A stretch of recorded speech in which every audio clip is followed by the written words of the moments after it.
Halo pemirsa GPR TV dari Sabang sampai Merauke dari Miangas hingga Pulau Rote. Bertemu lagi bersama saya Mona Azarinisa dalam program Kominfo Newsroom.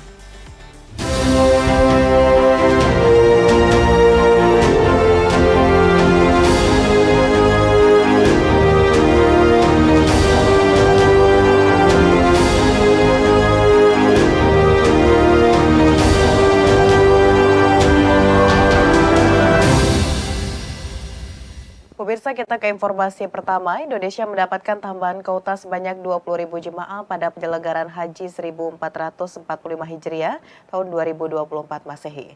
Tambahan kuota tersebut didapat setelah pertemuan bilateral antara Presiden Joko Widodo dengan putra mahkota yang juga Perdana Menteri Kerajaan Arab Saudi, Muhammad bin Salman Al Saudi.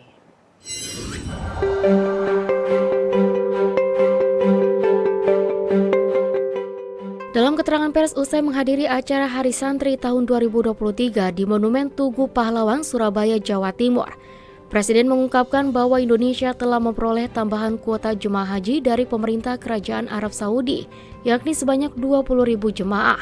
Kuota tersebut merupakan hasil dari pertemuannya saat makan siang bersama putra mahkota yang juga Perdana Menteri Kerajaan Arab Saudi Muhammad bin Salman Al Saud saat kunjungannya ke Kerajaan Arab Saudi pada Kamis 19 Oktober 2023 lalu. Presiden menyebut bahwa jemaah haji Indonesia harus menunggu hingga 47 tahun untuk mendapatkan kesempatan ibadah haji, sehingga Indonesia membutuhkan tambahan kuota haji. Selanjutnya, kurang dari 12 jam setelah pertemuan itu, Presiden mengumumkan Indonesia langsung diberi tambahan, sedikitnya 20.000 kuota haji untuk tahun depan. Mohon ditambah kuota hajinya untuk Indonesia. Karena penduduk Indonesia sekarang 278 juta, saya sampaikan. Dan beliau saat itu spontan, besok pagi-pagi saya beri informasi Presiden Jokowi berapa tambahan kuota hajinya. Alhamdulillah paginya saya diberitahu sudah diputuskan oleh Perdana Menteri Pangeran MBS bahwa tambahan kuotanya adalah 20.000.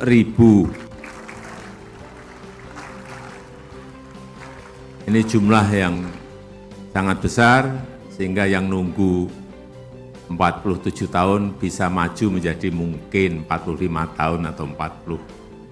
Ya masih lama, tetap masih lama. Tapi paling tidak maju, ini patut kita syukuri. 20.000 juga bukan angka yang kecil.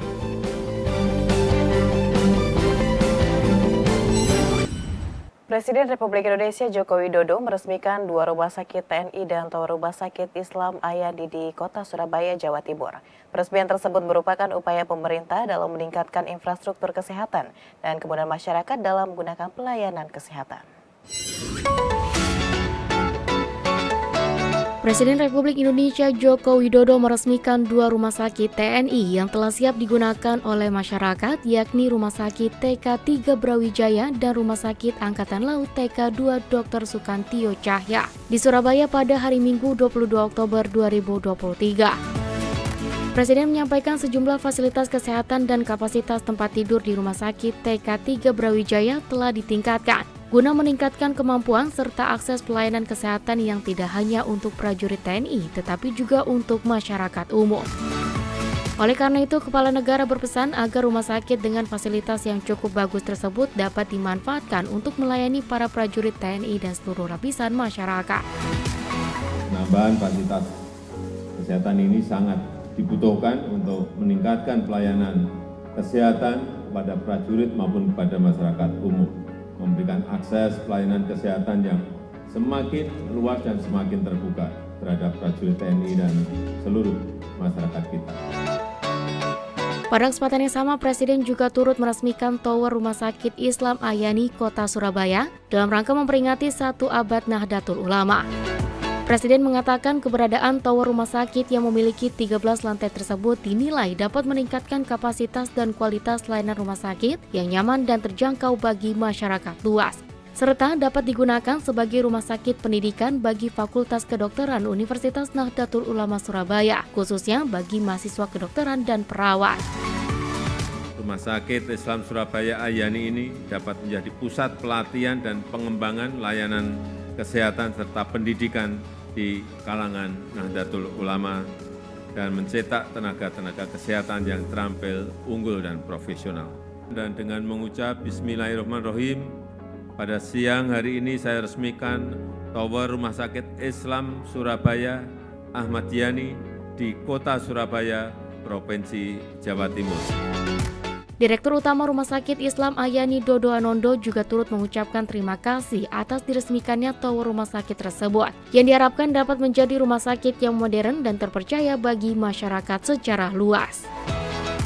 Kami mengucapkan banyak terima kasih atas berkenannya beliau meresmikan rumah sakit ini menjadi rumah sakit di tower ini, menjadi rumah sakit yang modern dan terpercaya. Kita ke informasi lainnya pemirsa, usai mengikuti rapat terbatas, Menteri Perencanaan Pembangunan Nasional Suharso Monoarfa mengungkapkan Presiden akan mengeluarkan instruksi Presiden percepatan pemasangan sambungan air minum ke kawasan dengan laju kasus stunting tinggi. Dengan demikian, Suharso berharap sebanyak 3 juta sambungan baru setara 62% dari target RPJMN dapat direalisasikan pada tahun 2024. Presiden Joko Widodo memimpin rapat terbatas mengenai pengembangan sistem penyediaan air minum di Istana Negara Jakarta. Di kesempatan itu, Menteri Perencanaan Pembangunan Nasional Suharso Monoarfa menyampaikan bahwa Presiden akan mengeluarkan instruksi Presiden untuk mempercepat pemasangan sambungan air minum ke perumahan di daerah dengan tingkat stunting tinggi. Target pemasangan sambungan air minum ke perumahan dalam Rencana Pembangunan Jangka Menengah Nasional 2019-2024 adalah 10 juta sambungan rumah. Namun hingga 2023 baru tersambung sebanyak 3,8 juta sambungan rumah. Sehingga ada gap sekitar hampir 6,2 juta. Nah, gap yang hampir 6,2 juta lah kita mau coba atasi pada tahun depan tanpa harus membangun air baku. Nah, karena kebetulan sumber airnya kita sudah punya. Kita masih punya idle capacity sekitar 38.000 liter. Dan ini bisa untuk disambungkan di lebih dari 3 juta sambungan rumah di seluruh Indonesia. Adapun anggaran yang dibutuhkan untuk target tersebut sebesar 17 triliun rupiah, di mana sebesar 16 triliun rupiah untuk sambungan air ke perumahan dan 1,2 triliun rupiah untuk penyediaan air baku. Ya, anggarannya diperlukan kira-kira sekitar 17-an triliun. Tapi apakah kita akan semuanya, kita akan sisir dulu yang sudah dialokasikan hari ini seperti apa, baik melalui dana alokasi khusus maupun yang ada di Kementerian PUPR. Pemirsa, Bank Indonesia saat ini menerapkan kebijakan suku bunga tinggi dalam jangka waktu panjang. Hal ini terlihat dari level suku bunga acuan BI 7-Day Reverse Swap Rate untuk periode Oktober 2023 sebesar 6% yang merupakan level suku bunga acuan tertinggi BI sejak Juli 2019.